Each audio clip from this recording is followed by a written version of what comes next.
Alright, this is Team 22. We're working on problem set 13, problem number 2. This is Matt Myers, Nick Gregory, and Katie Grimard. The problem states that flow travels down a 3-foot wide rectangular concrete gutter with slope S equals 0.001. If the flow rate per unit width is 0.5 feet squared per second and the flow is uniform. The first part asks to find the flow depth.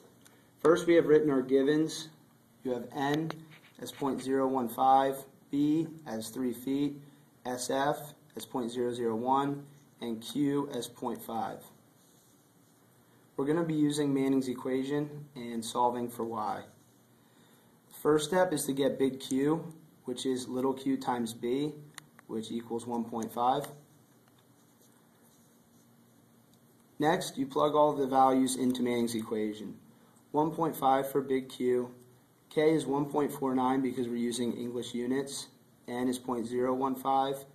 The area is going to be equal to 3 times Y because it's a rectangular flow and the base is 3 and the height is Y.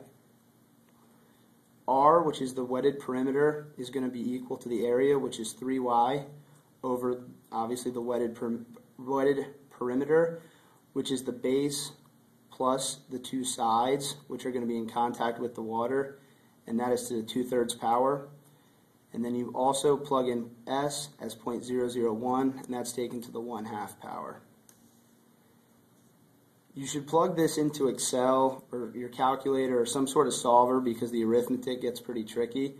But when you solve, you get Y equals 0.313 feet, and since you're dealing with uniform flow, your actual Y is going to equal your YN.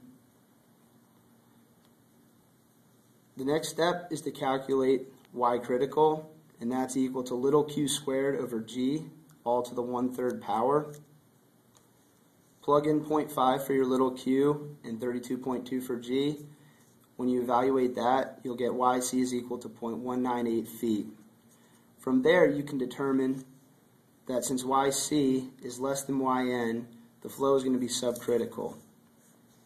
Also, since YN is less than 1, you have a mild slope.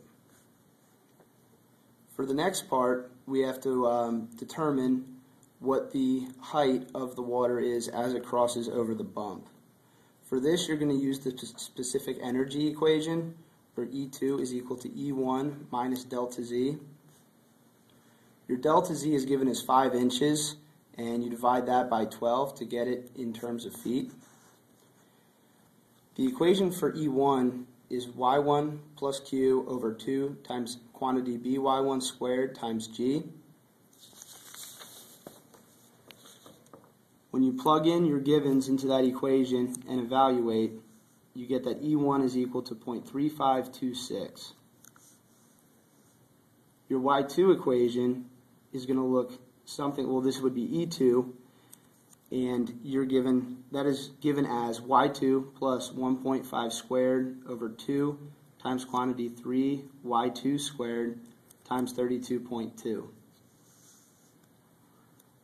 And on the right side of the equation, you're having E1 minus delta Z, which is 0.3526 minus delta Z in feet. When you evaluate these two, you're going to solve, and you're going to find that Y2 is equal to approximately 0.247 feet, and values can change slightly depending on what you put in.